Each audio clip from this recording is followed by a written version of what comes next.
Hi friends, welcome to Foodies Lounge by Ramya. இன்னைக்கு நம்ம சேனல்ல ரெஸ்டாரன்ட் ஸ்டைல்ல மட்டர் பன்னீர் கிரேவி எப்படி செய்யறதுன்னு பார்க்கலாம். இது வரைக்கும் நீங்க நம்ம சேனலை சப்ஸ்கிரைப் பண்ணலனா மறக்காம சப்ஸ்கிரைப் பண்ணிக்கோங்க. ஃபர்ஸ்ட் கிரேவி பண்றதுக்கு ஒரு கடாயை சூடு பண்ணி அதில் 2 டீஸ்பூன் எண்ணெயை ஊற்றிக்கலாம்.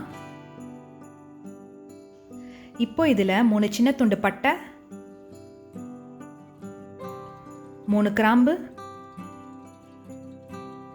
ஒரு ஏலக்காய், 1/2 டீஸ்பூன் சீரகம், 1/2 டீஸ்பூன் சோம்பு, பொடியாக நறுக்கின 4 பல் பூண்டு, அப்புறம் பொடியாக நறுக்கின ஒரு துண்டு இஞ்சி சேர்த்துக்கலாம். இது எல்லாத்தையும் ஒரு வாட்டி ஃப்ரை பண்ணிக்கோங்க. அடுத்தது 3 மீடியம் சைஸ் வெங்காயத்தை கட் பண்ணி வச்சுருக்கேன், அதை சேர்த்துக்கலாம்.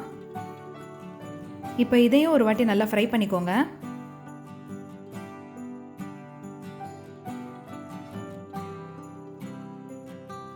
வெங்காயம் லைட்டாக வதங்கினதும் இதில் 3 தக்காளி சேர்த்துக்கலாம்.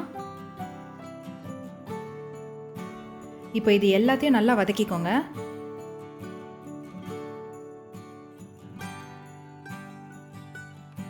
அடுத்தது இதை மூடி வச்சு ஒரு 3லேருந்து 4 நிமிஷத்துக்கு நல்லா வேக வச்சுருங்க.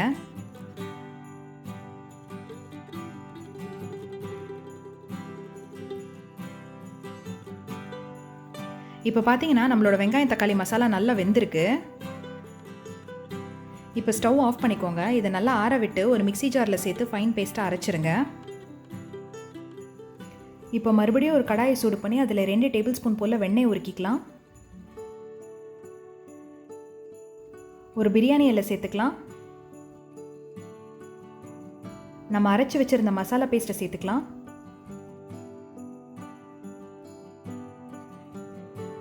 அந்த மிக்ஸி ஜாரில் கொஞ்சமாக தண்ணி விட்டு அலசி சேர்த்துக்கலாம். இப்போ இது எல்லாத்தையும் ஒரு வாட்டி நல்லா மிக்ஸ் பண்ணிக்கோங்க. அடுத்தது கொஞ்சம் மசாலா சேர்த்துக்கலாம். ஃபஸ்ட்டு 2 டீஸ்பூன் காஷ்மீரி மிளகாத்தூள், 1 டீஸ்பூன் மல்லித்தூள், 1 டீஸ்பூன் சீரகத்தூள், புளிப்பெல்லாம் பேலன்ஸ் பண்ணுறதுக்கு 1 டீஸ்பூன் சர்க்கரை, தேவையான அளவுக்கு உப்பு. இப்போ இது எல்லாத்தையும் நல்லா மிக்ஸ் பண்ணிக்கலாம்.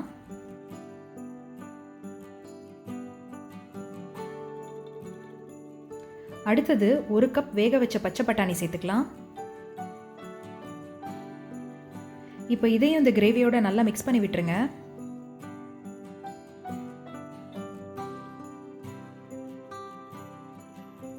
இப்போ இதை மூடி வச்சு ஒரு 5 நிமிஷத்துக்கு வேக வச்சிருங்க. கடைசியாக 200 கிராம் போல் ஃப்ரெஷ்ஷான பன்னீர் சேர்த்துக்கலாம். இப்போ இந்த பன்னீர் உடையாத மாதிரி இந்த கிரேவியோட நல்லா கலந்து விட்டுருங்க.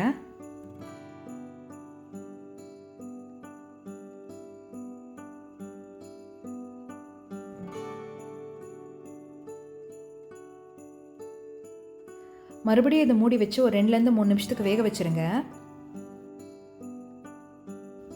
இப்போ பார்த்தீங்கன்னா நம்மளோட கிரேவி நல்லா ரெடி ஆயிடுச்சு. இந்த ஸ்டேஜில் நீங்கள் ஸ்டவ் ஆஃப் பண்ணிக்கோங்க. பன்னீர் சேர்த்து ரொம்ப நேரம் வேக வைக்காதீங்க, இல்லைனா அது ஹார்ட் ஆகிடும். சர்வ் பண்ணும்போது மேலே ஒரு டேபிள் ஸ்பூன் க்ரீம் சேர்த்துக்கோங்க. அப்போ அப்படியே ரெஸ்டாரண்ட் ஸ்டைலில் இருக்கும். இப்போ நம்மளோட மட்டர் பன்னீர் சூப்பராக ரெடி ஆயிடுச்சு. ஸோ ஃப்ரெண்ட்ஸ், நம்மளோட மட்டர் பன்னீர் வீட்லேயே எவ்வளோ ஈஸியாக பண்ணோன்னு நீங்களே பார்த்தீங்கல்ல.